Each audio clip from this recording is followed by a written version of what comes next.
आज का टॉपिक है उत्तल दर्पण में बने प्रतिबिंब का निर्माण। इसके पहले हम लोग पढ़े थे अवतल दर्पण में बने प्रतिबिंब का निर्माण।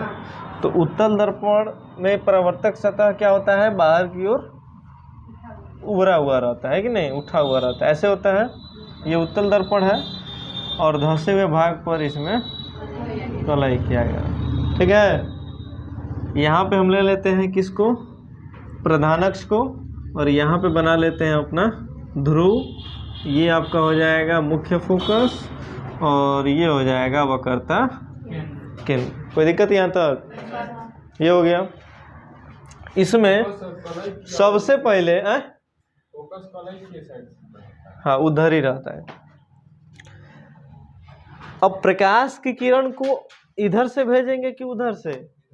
इधर से, क्योंकि परावर्तक सतह यहाँ पे है कि नहीं। तो वस्तु इसमें दो स्थिति में रहता है। पहला स्थिति कहाँ जाएगा, अनंत पर, है कि नहीं, और दूसरा अनंत और ध्रुव के बीच, ठीक है। दो ही स्थिति में दो ही प्रतिबिंब इसमें बनता है। तो इसमें जो पहला होगा वो होगा कि जब वस्तु कहाँ पर हो, अनंत पर हो। चलिए, तो जब वस्तु अनंत पर होगा तो ध्यान दीजिए, अनंत पे होगा तो मान लीजिए अनंत से प्रकाश की किरणें आ रही है और ये हो गया आपका प्रधान अक्ष के समानांतर। इधर भी प्रकाश की किरणें आ रही है और ये हो गया आपका प्रधान अक्ष के समानांतर। थोड़ा सा और चौड़ा कर देते हैं, ये हो गया आपका। कोई दिक्कत? अब ये जो है प्रकाश की किरणों को फैलाता है, ऐसे जैसे ही टकराएगा परावर्तन तो होगा ना। ये प्रकाश का परावर्तन होगा कि नहीं होगा। ये देखिए प्रकाश का परावर्तन हो गया, आया इधर से, परावर्तित हो गया, वैसे रिटर्न चला गया, है कि नहीं। अब इसको क्या करते हैं हम, आभासी रूप से काट के, और कहाँ पे काटते हैं इसको, एफ पर, मुख्य फोकस पर, क्योंकि हमको पता है कि प्रधान अक्ष पर आती हुई प्रकाश की किरणें परावर्तन के बाद वो कहाँ पे जाती है, मुख्य फोकस पर जाती है। तो लेकिन यहाँ पे तो परावर्तन के बाद रिटर्न चला जा रहा है, लेकिन ये काल्पनिक बिंदुओं से मिलकर बनता है प्रतिबिंब, ठीक है। तो यहाँ पे अगर हम आपसे पूछें कि प्रतिबिंब की स्थिति मतलब कहाँ पे बनेगा, बोलिए प्रतिबिंब कहाँ पर बनेगा, मुख्य फोकस एफ पर। तो यहाँ पे लिखेंगे प्रतिबिंब, आइए प्रतिबिंब मुख्य फोकस पर बनेगा। कोई दिक्कत यहाँ तक? चलिए, प्रतिबिंब की स्थिति के बाद हम लोग लिखेंगे प्रतिबिंब का, बोलिए आकार। क्या होगा प्रतिबिंब का आकार? बिंदु के बराबर, यानी वस्तु से बहुत छोटा, वस्तु से बहुत छोटा। और तीसरा, प्रतिबिंब की प्रकृति क्या होगी, आभासी या काल्पनिक। कोई दिक्कत नहीं। चलिए, दूसरा इसमें होता है, अब वस्तु को और आगे बढ़ाएंगे तो वस्तु आएगा अनंत और ध्रुव के बीच में, ये दूसरा होगा। तो पहले पहला उतारिए, फिर दूसरा बताते हैं, जल्दी से नोट कीजिए। आइए, दूसरा क्या होगा इसमें, जब वस्तु अनंत और ध्रुव के बीच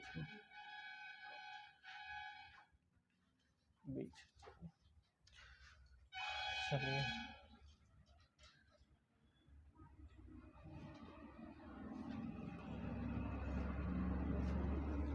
एक बनाते हैं प्रधान अक्ष, ठीक है, दूसरा यहाँ पे ध्रुव, यहाँ पे मुख्य फोकस और यहाँ पे वक्रता केंद्र, ठीक है। अब वस्तु को हमको रखना है, अनंत इधर हो गया और ये क्या हो गया, ध्रुव, तो इसके बीच में, तो बीच में रखते हैं यहाँ पे, ये हो गया वस्तु। वस्तु में से पहला प्रकाश किरण प्रधान अक्ष के समानांतर गया और ये चला जाएगा कहाँ से, बोलिए मुख्य फोकस, ठीक है। दूसरे प्रकाश किरण को हम भेजते हैं कहाँ से, सी से भेज देते हैं, वक्रता केंद्र से, ठीक है।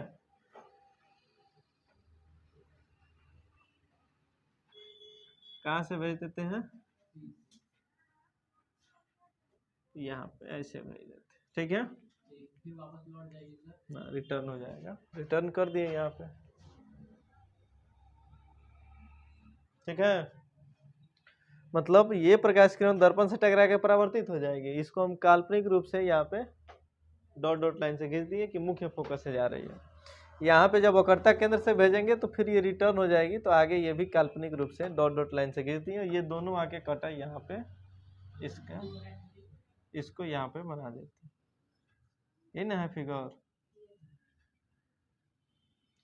प्रतिबिंब कहाँ पे बन गया? एफ के बीच। तो अगर आपसे पूछा जाए यहाँ पे प्रतिबिंब की स्थिति, चलिए स्थिति क्या होगा बोलिए? P और F के बीच। ठीक है, दूसरा आकार बोलिए? वस्तु से छोटा। और प्रकृति क्या होगा? आभासी होगा। तो यहाँ पे लिख देते हैं आभासी। कोई दिक्कत? नोट कीजिए, नोट कीजिए, जल्दी नोट कीजिए इसको। चिन्ह परिपाटी, ठीक है, क्या? चिन्ह परिपाटी। लिखिए टॉपिक।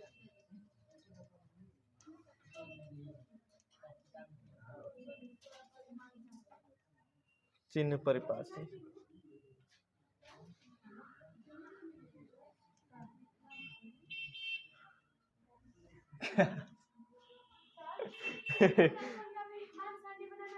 हाँ, उत्तल दर्पण का भी अभी पढ़ा है ना, उसका मान सारणी बना लीजिएगा, जैसे अवतल दर्पण में बताए थे मान सारणी के लिए, उसी प्रकार से। ठीक है, अब थोड़ा खड़ा हो जाओ तुम, बोलिए।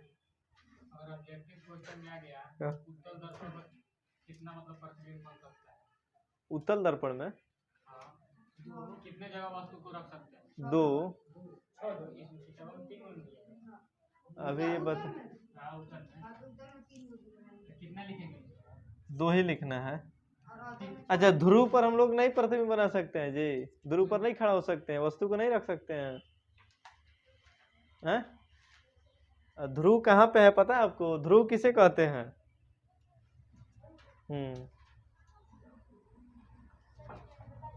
एक लाइन कहिए है तो बताएं क्या? एक के लाइन कहिए है, कॉपी बंद करके रखिए जिससे सलोनी देख ना पाए। हाँ, बंद करो कॉपी, बोलो।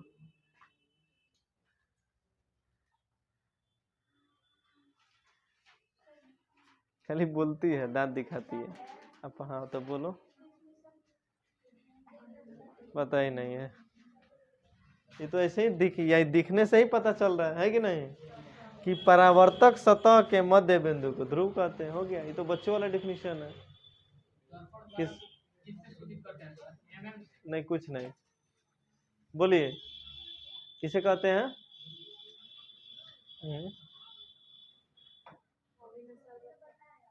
इसलिए तो पूछ रहे हैं, बताए हैं तो बताओ, दोबारा सुनी नहीं है? नहीं सुनोगी, नहीं सुनोगी, पढ़ने के लिए थोड़ी आ रही है तुम। तो चलिए चिन्ह परिपाटी देखिए ध्यान से। उधर कहाँ देख रहा है? है? नहीं नहीं, बैठ जाइए। वो बैठ गई अपने आप, तो तुम लोग बैठ सकते हो, पूछने की क्या जरूरत है?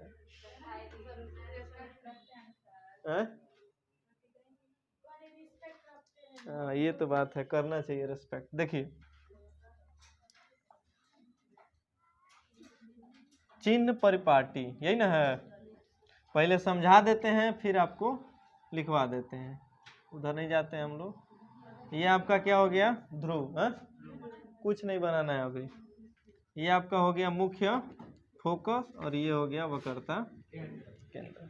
ठीक है, और थोड़ा सा ध्यान दीजिए, 3 चैप्टर जब मैथ में आप लोग पढ़े होंगे या पढ़ाया जाता होगा, तो उसमें इस प्रकार से फिगर बनाया जाता है।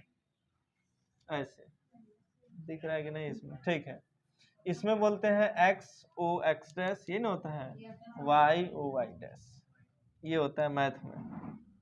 और उसमें बताया जाता है कि एक्स अक्ष पर दाहिने तरफ की संख्याएं प्लस में होती हैं बाएं तरफ की संख्या माइनस में होती है, फिर वाई अक्ष पर ऊपर की संख्या और नीचे की संख्या माइनस में। कोई दिक्कत?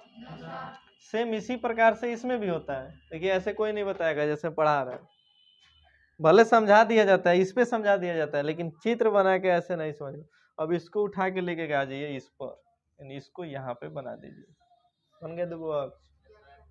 कहने का मतलब ये कि अब जो भी दूरी होगी, यदि इधर मेजरमेंट करना है हमको दूरी को, तो हम किस में लेंगे? क्योंकि देखिए इधर प्लस में है, इधर के ये हो गया आपका मूल बिंदु। अब मूल बिंदु से इधर की जितनी भी दूरी मेजर करेंगे वो हमेशा प्लस में होगा, लेकिन प्लस की स्थिति एक ही आता है इसमें, ठीक है ना।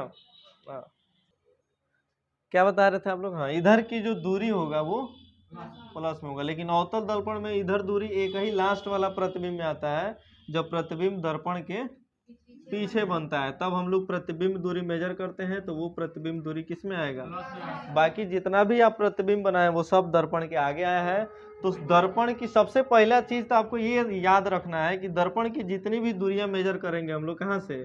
ध्रुव से। जैसे यहाँ पे मूल बिंदु से मापा जाता है, वैसे ही इसमें ध्रुव से मापा जाता है। तो अब जो प्रतिबिंब मान लीजिए आगे बन गया, जैसे मान के चलिए कि यहाँ पे प्रतिबिंब बन गया, सी पर ही ले लीजिए या सी और एफ के बीच ले लीजिए यहाँ पे, तो ये हो गया प्रतिबिंब की ऊंचाई। ऊंचाई भी होता है, मान लीजिए यहाँ पे वस्तु को रखें और यहाँ पे आपका वस्तु की ऊंचाई हो गया और ये प्रतिबिंब की ऊंचाई हो गई। प्रतिबिंब को हम लोग आई लिखते हैं, जिसको इमेज कहा जाता है। इमेज का मतलब प्रतिबिंब, और ऑब्जेक्ट का मतलब होता है वस्तु, जिसको हम लोग बिंब कहते हैं। यदि क्वेश्चन में कहीं बिंब भी आए, केवल बिंब, तब भी समझना है कि वो बिंब का मतलब वहां पे कह रहा है वस्तु। अब बिंब ही मिलेगा। एनसीईआरटी का जितना क्वेश्चन है कहीं वस्तु नहीं लिखेगा, कहेगा कि हम बिंब को सी और अनंत के बीच रखे हैं, तो ये मत सोचिएगा कि बिंब का मतलब प्रतिबिंब, ऐसा नहीं है। बिंब का मतलब वस्तु, और जहां पे प्रतिबिंब होगा तो वो प्रतिबिंब ही लिखेगा, ठीक है। तो कहने का मतलब ये कि प्रतिबिंब यानी बिंब को ऑब्जेक्ट कहते हैं अंग्रेजी में, और चित्र को, इमेज को आई से सूचित करते हैं, ठीक है। प्रतिबिंब को इंग्लिश में क्या कहते हैं? इमेज। प्रतिबिंब पढ़ाए होंगे तो उसमें लिखवाए होंगे। यानी प्रतिबिंब की ऊंचाई को हम लोग, एच का मतलब ऊंचाई, और किसकी ऊंचाई? प्रतिबिंब को, तो एच आई से सूचित करते हैं, ठीक है। और वस्तु की ऊंचाई को एच ओ से सूचित करते हैं, ठीक है। अब यहाँ पे देखिए क्या क्या आपको मिल रहा है। पहला प्रतिबिंब दूरी, यहाँ पे प्रतिबिंब बना है, प्रतिबिंब दूरी। दूसरा वस्तु दूरी, यहाँ पे वस्तु है, वस्तु दूरी। तीसरा प्रतिबिंब की ऊंचाई, और चौथा वस्तु की ऊंचाई। अब ये चार गो सिंबल आपको बताना है कि इसमें कौन प्लस में होगा और कौन माइनस में होगा। थोड़ा सा ध्यान दीजिए, समझ में आएगा। ये है हमारा प्रतिबिंब। तो दूरी और ऊंचाई दोनों अलग अलग चीजें हैं। तो दूरी जब भी मेजर करेंगे कहाँ से मेजर करेंगे? ध्रुव से। ध्रुव से प्रतिबिंब दूरी इधर जाएंगे ना, दूरी मेजर करने के लिए, तो किस में होगा? ये माइनस में। तो हमको पता चल गया कि प्रतिबिंब दूरी जो है वो किस में होगा? माइनस में, ठीक है। दूसरा वस्तु दूरी भी मेजर करने के लिए इधर ही आना पड़ेगा, तो वस्तु दूरी भी किस में होगा? माइनस में। एक और चीज इसमें याद रखिएगा, वस्तु दूरी हमेशा माइनस में होता है, हमेशा, वो कोई भी दर्पण हो। अब बिना सोचे उसके आगे माइनस लिख लीजिए। वस्तु दूरी हमेशा माइनस में होता है, ठीक ठीक है ना। क्योंकि इधर ही रहता है ना वस्तु, प्रतिबिंब भले उधर बने चाहे इधर बने, हमेशा वस्तु को इधर ही रखते हैं। तीसरा आता है हमारा प्रतिबिंब की ऊंचाई। प्रतिबिंब की ऊंचाई बताइए, प्लस में होगा कि माइनस में? माइनस में होगा, इधर माइनस में है, ठीक है, तो माइनस में हो जाएगा। और वस्तु की ऊंचाई बोलिए, बोलो। प्लस में, क्योंकि ऊपर है ना, और ऊपर की संख्याएं देखो किस में है, तो प्लस में हो गया। ये हो गया अक्ष पर पढ़ने के लिए। अक्ष को रखिए और समझ लीजिए। अगर आप अक्ष को भूल जाते हैं तो दूसरा भी नियम है इसका। अब नियम कैसे याद रखना है? पहला नियम है कि आपतित किरण की दिशा में, ये है जब इसको भूल जाते हैं तब उस स्थिति में आप इसकी सहायता से दूरी को लिख सकते हैं, प्लस में होगा कि माइनस में होगा। देखिए उसको भी लिख के बता देते हैं। यही चीज एकदम सेम आएगा, जो प्लस में था वो प्लस में आएगा, जो माइनस में था माइनस में आएगा। देखिए कैसे आपतित किरण की दिशा में, ठीक है ना, मापी गई दूरियां मापी गई दूरियां किस में होती हैं? प्लस में होती हैं। यानी कहने का मतलब ये कि जब हम वस्तु को यहाँ पे रखते हैं तो किरण को ऐसे ही ना भेजते हैं। तो ये है आपतित किरण, यानी किरण आ रही है, परावर्तन के बाद ना ऐसे मुख्य फोकस से जाती है, तो ये परावर्तित किरण हो गया। ये कौन सी किरण है? यानी आपतित किरण की दिशा में, यानी जब भी दूरी हम ऐसे मेजर करेंगे, क्योंकि आपतित किरण की दिशा तो ऐसे है, तो जब भी दूरी हम इस दिशा में मेजरमेंट करेंगे तो वो हमेशा किस में होगा? प्लस में होगा। ठीक है, ये पहला नियम। दूसरा, अब इसी को पलट लीजिए आपतित किरण की विपरीत दिशा में। जैसे आपतित किरण की दिशा ये है तो विपरीत दिशा क्या होगी? ये हो गया। तो आपतित किरण के विपरीत दिशा में मापी गई दूरियां किसमें होती हैं? माइनस में होती है। दूसरा चीज। तीसरा, प्रधान अक्ष के, प्रधान अक्ष ये है, ये ना है, प्रधान अक्ष के ऊपर की दूरी या ऊंचाई, ऊपर की ऊंचाई किसमें होता है? प्लस में, और नीचे की ऊंचाई माइनस। हो गया। अब चलिए इसकी सहायता से हम प्लस माइनस ये अगर रखते हैं तो ये हमारा भी है, और भी का मतलब होता है प्रतिबिंब दूरी। भी का मतलब प्रतिबिंब दूरी। यहाँ पे है प्रतिबिंब, यहाँ पे बना है, तो प्रतिबिंब दूरी ऐसे मेजर करेंगे। तो ये बताइए आपतित किरण की दिशा में है कि विपरीत दिशा में है? विपरीत दिशा में है, क्योंकि आपतित किरण तो इस दिशा में है और दूरी हम मेजर कर रहे हैं इस दिशा में, तो आपतित किरण के विपरीत दिशा में हुआ ये, इसलिए यहाँ पे प्रतिबिंब दूरी किस में होगा? माइनस में होगा। ठीक है। अब दूसरा क्या है यहाँ पे? वस्तु दूरी। वस्तु दूरी तो हमेशा माइनस में है, होता है। या फिर ऐसे भी मेजर कर सकते हैं कि वस्तु दूरी मेजर करने के लिए आपको फिर इसी दिशा में आना पड़ेगा, यानी आपतित किरण की विपरीत दिशा हुआ तो ये भी किस में हो जाएगा? माइनस में। अब यहाँ पे बताया गया है कि प्रधान अक्ष के ऊपर की जो ऊंचाई होती है वो प्लस में होती है, तो यहाँ पे वस्तु की ऊंचाई प्रधान अक्ष के ऊपर है इसलिए प्लस में है, और ये प्रधान अक्ष के नीचे है, नीचे वाला ये प्लस में, और ये हो गया। इसके पीछे भी यही आया था। हाँ, ये हम लिखवाएंगे, अभी आप लोग टेंशन मत लीजिए। जब आगे पढ़ाएंगे दर्पण सूत्र लिखवाएंगे ना, दर्पण सूत्र किसे कहते हैं, उसमें बताएंगे कि प्रतिबिंब दूरी को भी से, वस्तु दूरी को यू से सूचित किया जाता है, और फोकस दूरी को एफ से। फोकस दूरी, फोकस दूरी भी इसी में समझ लीजिए, फोकस दूरी छोड़ दे रहे हैं। फोकस दूरी ये है, यानी फोकस दूरी इधर ही मेजर कीजिएगा, ये भी किस में होगा? यहाँ पे दो चीजें, अवतल दर्पण की फोकस दूरी प्लस में होता है, सॉरी माइनस में, और उत्तल दर्पण की फोकस दूरी, क्योंकि उसका फोकस दूरी उधर होता है और उधर मेजर करेंगे इस दिशा में, तो वो किस में हो जाएगा? ये भी एग्जाम में कभी कभी पूछता है। वो करता है केंद्र नहीं है, वो करता है त्रिज्या। हाँ, वो करता है त्रिज्या भी इसमें माइनस में, और उत्तल दर्पण में प्लस में। ये दो, ये यही 5 गो आता है, बस दूसरा कुछ नहीं। 5 गो नहीं, 6 गो है, 1 2 3 4 5 6, बस है समझ में। ये यही चिन्ह परिपाटी। अब इसको हम लोग लैंग्वेज में लिखेंगे।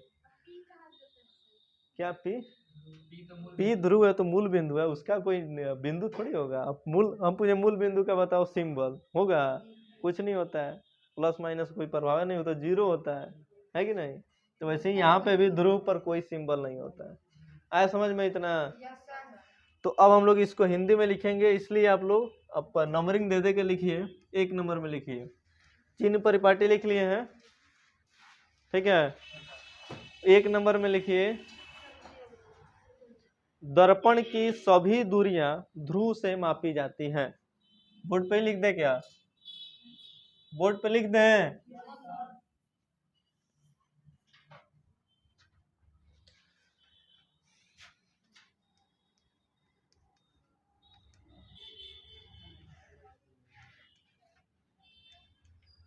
जिसको हिंदी लिखना नहीं आता है वो बोर्ड पर देख सकता है, ठीक है।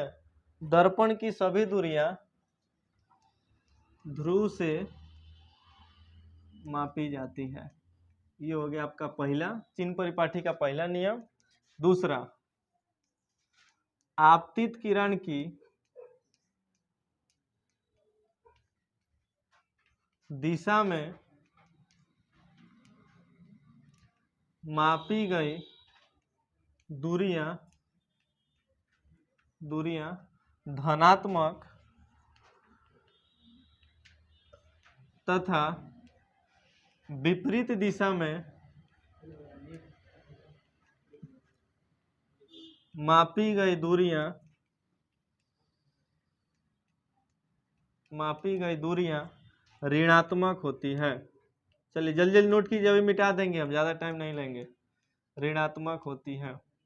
तीसरा, प्रधान अक्ष के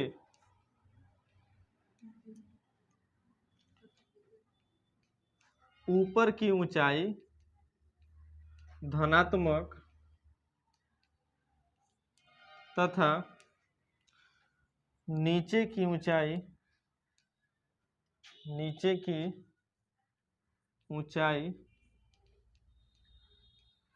ऋणात्मक होती है। ये हो गया आपका 3 नियम। जल्दी से इसको नोट कीजिए या फिर स्क्रीनशॉट लीजिए, आगे बढ़ते हैं हम लोग।